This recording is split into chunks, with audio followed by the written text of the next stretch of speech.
Celeste is a notoriously difficult platforming game that I would have played my entire life if I was born 3 years ago. The game features a touching story with unique and interesting characters that don't have a face, like that one scene in the hit 2016 movie Annihilation. I, like many others, were drawn to Celeste by its superb mechanics and the wonderful community surrounding the speedrunning scene. I spent a lot of time working my way up the leaderboards before eventually hitting the top 1000 players. I then took some time away from speedrunning Celeste to try my hand at other games like Mario Odyssey and Hollow Knight, and I came to the realization that Celeste runners are incredibly spoiled. And don't get me wrong, I don't mean spoiled in any negative connotation whatsoever. I mean that no other speed game, as far as I'm aware, compares to Celeste. Now let's delve into why I think Celeste is the best game to speedrun, and why runners are spoiled because of it. First, let's take a look at the game itself. Celeste boasts of some incredibly satisfying movement that lends a huge amount of fluidity to playing each level in the game. Even without knowing of the movements that are incorporated into speedruns, jumping and dashing alone allows for some extremely satisfying movement, especially when it's combined with each level's gimmick. Some of my favourite examples of this are in the first 2 levels. Using the momentum gained from grabbing onto this traffic block and letting go at the right moment makes Madeline fly across a huge chasm and makes for a truly wonderful moment of discovery.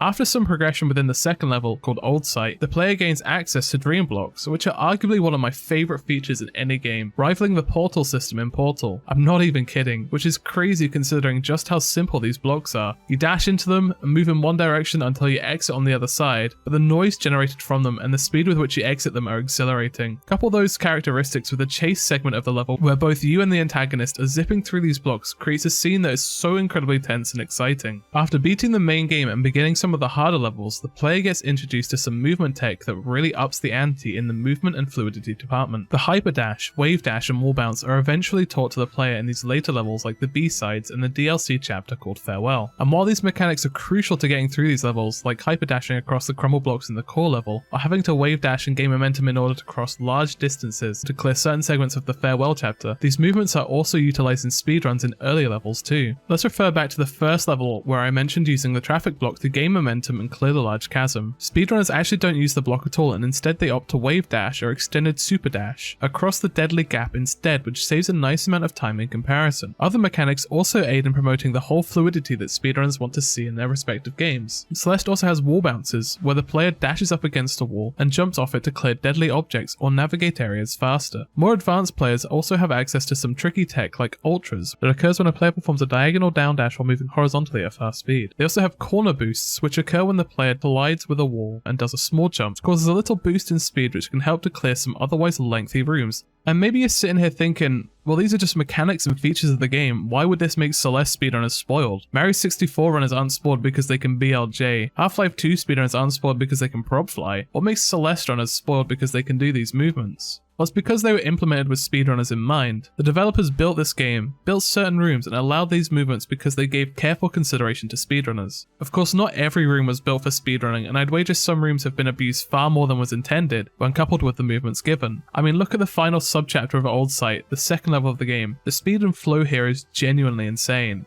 I just want to show another pretty major example of the devs thinking about the runners of their game within the Farewell chapter. Near the beginning of the chapter, the player is blocked by a glowing blue barrier that drops down from the top of the screen and prevents anyone getting by it without having collected 15 crystal hearts that are obtained throughout the game hidden away in the A-sides, which is the selection of levels you play through the game in a normal playthrough, and act as a chapter completion objective for the B and C sides of the game. Unlocking these are useful to the casual player, as they often require them to go through levels that teach them mechanics like hyperdashing, which are crucial to progress through the notoriously hard Farewell chapter. Fortunately, the developers allowed speedrunners to skip having to go and collect all these hearts by allowing the barrier to be skippable with some advanced movement tech. By performing an extended super dash followed up with a wave dash, the player can just squeeze by the barrier without getting crushed by it. Of course, the devs didn't just think of rooms and movements for speedrunners. There's a bunch of auxiliary features that also further aid in beating this game fast and even making it fair. The game boasts of having a built-in timer that measures game time, giving every single player an equal playing ground, and has the potential to not require third-party time recording software like LiveSplit.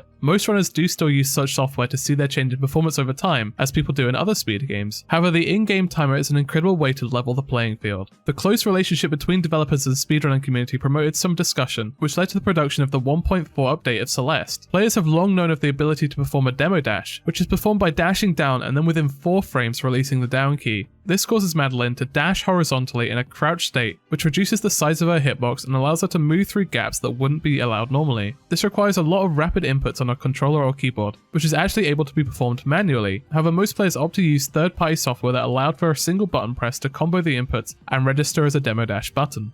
The 1.4 update of Celeste actually added demo dashing as a feature in the game, granting players the ability to assign a button to demo dash, or crouch dash as it's more formally called, and even gave Madeline a ducking sprite when this move is performed. This is a topic I'll be actually making a full video about at some point, but every single cutscene in Celeste is skippable. Runners don't have to sit there and wait for the same old cutscenes to play over and over again like some other games in Mario 64.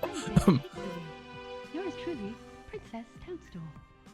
Which allows them to get straight into the action every time. To add on to this, most speedrunners use the unskippable cutscenes to go for short breaks. So how can Celeste runners take breaks during their runs? Well, thankfully, after successfully completing each chapter, the player is taken back to a menu to manually select the next level, and since Celeste is recorded with in-game time, this is where people can choose to take short breaks to rest their hands or whatever else they may need to do. The final point about what makes Celeste runners spoiled is how accessible it is as a speed game. The 80% route is extremely linear and fairly short, which means that it's pretty easy to memorize the route, allowing for just about anyone to hop in and give this game a go. The first casual speedrun attempt often finds players taking about 3 hours or so to beat, but a third or fourth attempt at speedrunning this, even without knowing the advanced tricks that I've mentioned in this video, can often end up seeing players beating this game roughly in about an hour. Celeste was by far the best game I've ever speedrun, and I really hope that by making this video that anyone watching this could either agree with me or feel the want to go and try out a speedrun of this game. The community is so incredibly welcoming, and I'd wager that any single one of them would be willing to spend some time to help a player that asked for it. I used to be one of those players in fact, and the amount of support I got during every single one of my speedruns was truly incredible. They taught me how to do gate skip in the final chapter during the middle of a run. They spent 2 hours with me trying to do a really annoying wall bounce jump thing in the B-side of the 5th chapter, which I admittedly never nailed, but was still so grateful for the help I received. All in all, if any one of you out there is looking for a game to speedrun, I wholeheartedly recommend you try Celeste. You won't regret it.